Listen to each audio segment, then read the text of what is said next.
She was never alone. Dorothy Wilson died on a Tuesday night in April. She was not found until 3 days later. The neighbor in apartment 4B, Rosa Gutierrez, was the one who noticed. Dorothy had never let her mail pile up before. When 3 days of newspapers sat uncollected at the door, Rosa called the building manager. The manager opened the door with a master key. Dorothy was sitting in the armchair beside her bedroom window, both hands resting in her lap, an open Bible beneath her fingers. Her face was peaceful. She looked like she had simply fallen asleep. Her son Kevin drove in from Cleveland. 2 hours on the highway. He spent most of it trying to remember the last time he had seen her in person.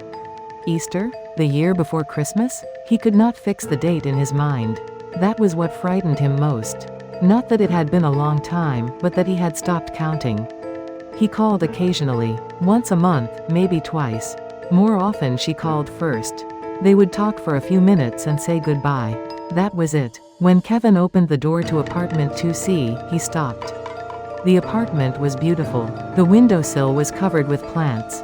Geraniums, marigolds, small herb pots, plants he did not know the names of, all of them thriving in the April light that came through the south-facing window. Someone had built a small wooden shelf along one wall of the living room, and more pots lined every level of it.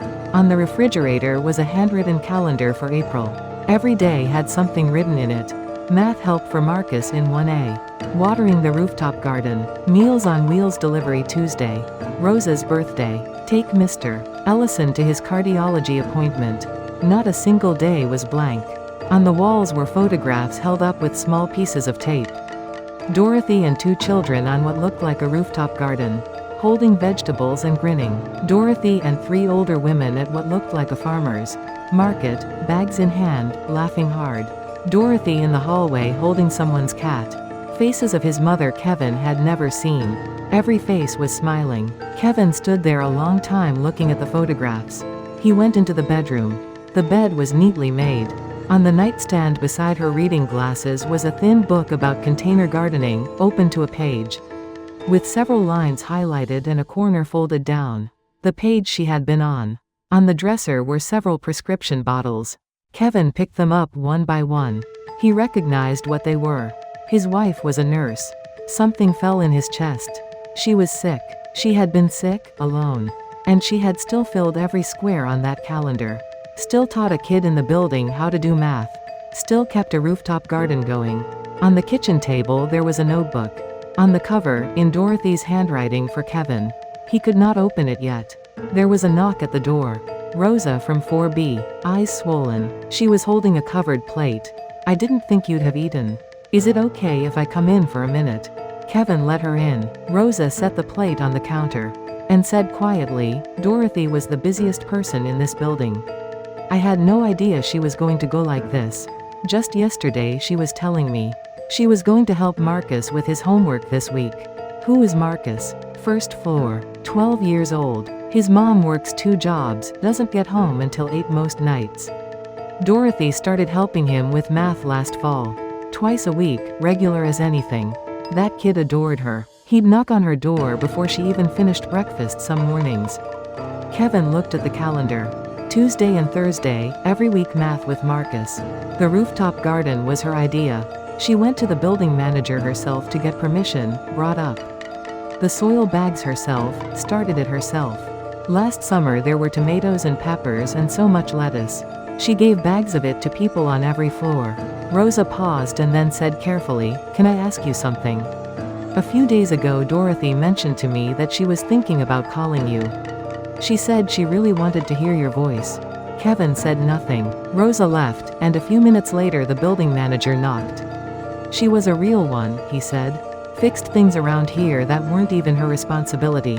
2 winters ago the hallway lights went out and the repair fund was short.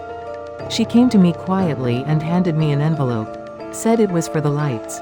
I told her I couldn't take it. She told me she lived here and this was just what you do. And every month she cleaned the common areas herself. Early in the morning before anyone was up. I only found out from the security footage. When the manager left, Kevin sat down at the kitchen table. His mother had been taking care of this entire building. Cleaning hallways before dawn, covering repair bills, running a garden. Teaching a 12-year-old boy, checking on elderly neighbors. And she had not said a word to him about any of it. That silence was the heaviest thing in the room. Kevin opened the notebook. Her handwriting, steady to the last line. Kevin, if you're reading this, I've already gone. I hope you're not too shocked. The truth is I was ready. Last September the doctor told me it was lung cancer. Stage 3. He said surgery wasn't an option and with treatment. I was looking at 6 months to maybe a year. I sat in that office for a long time after he told me. Then I drove home. I thought about calling you. I picked up the phone more than once. But every time I thought about what would happen if I did. You'd drive in and try to fix it. You'd feel guilty about not visiting more. You'd tell the kids and worry everyone. I didn't want to spend whatever time I had left being someone's emergency. So I decided not to tell you. Not because I was angry. Because I loved you and I didn't want to put that on you. Instead I decided to live the time I had left the way. I actually wanted to live it. I started the garden on the roof. I always wanted to grow my own tomatoes. I started helping Marcus with his math. That kid just needed someone to sit with him and explain things slowly. I signed up for the Meals on Wheels route on Tuesdays. I made sure Mr. Ellison got to his heart appointments because he doesn't drive anymore. Kevin, I was not lonely. I mean that. Kevin set the notebook down for a moment. He wiped his eyes and kept reading. There is one thing I need to tell you honestly. Last Monday evening I called your number. I called 6 times. You didn't answer. That's okay. I know you were busy. I'm not saying it to make you feel bad. I just wanted to hear your voice. The way you used to sound when you were little. And you'd come in from school and yell that you were home. I missed that voice. I don't know when exactly I stopped hearing it, but it's been a while. I think that Monday was my last good night. Please don't carry this for too long. I went and picked tomatoes from the roof afterward and had dinner with Rosa. And it was genuinely a good evening. That's true. I was happy that night. I know you are a good father and a good husband. That was always what mattered most to me. That the person I raised turned out to be a good person. That's enough. That has always been enough. The last line of the notebook said water the plants. The seeds are already in the ground. Kevin closed the notebook. He could not keep it closed. He opened it again. Water the plants. The seeds are already in the ground. He looked at that line for a long time. He took out his phone and opened his recent calls. Last Monday, 6:47 in the evening. His mother's number. 6 missed calls. In a row. He had been at dinner with his wife that night. Phone on silent. He had seen her number when he checked later. And thought he would call back the next day. There was no next day. Kevin put his forehead down on the table. He did not make a sound for a while. Then he did. His shoulders shook. She had known he might not pick up. She had called anyway, 6 times, because she just wanted to hear his voice. She had not left a message. That was so completely like her. She would have known a voicemail would make it worse for him later. So she just hung up. And went to pick tomatoes. And had dinner with the neighbor. And that was her last evening. A knock came at the door. Marcus from 1A, 12 years old, red-eyed, standing in the hallway holding a small envelope. Are you her son? Yeah, she left this with me. She said to give it to you if anything ever happened to her. Inside the envelope were a few folded bills and a note card. Kevin, Marcus is going to have a tough time with algebra next year. Check in on him when you can. I'm asking you as a favor. The money is for him to get pizza sometime. He works hard. Kevin held the note card without looking up for a long time. Marcus said quietly, she told me math isn't about memorizing. It's about understanding why things work. I actually kind of like it now.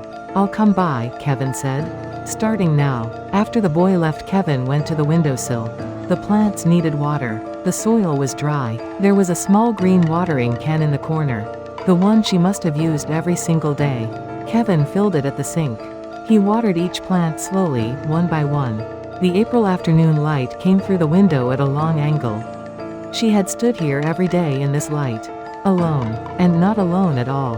When he reached the last pot, he said quietly, I'm home, Mom. The apartment was still. The light held its angle and did not move. He thought he could almost hear something back. If this story found something in you today, please call whoever you have been meaning to call.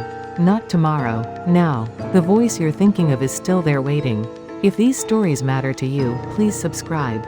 We are here every week with stories from the quiet places where real life happens.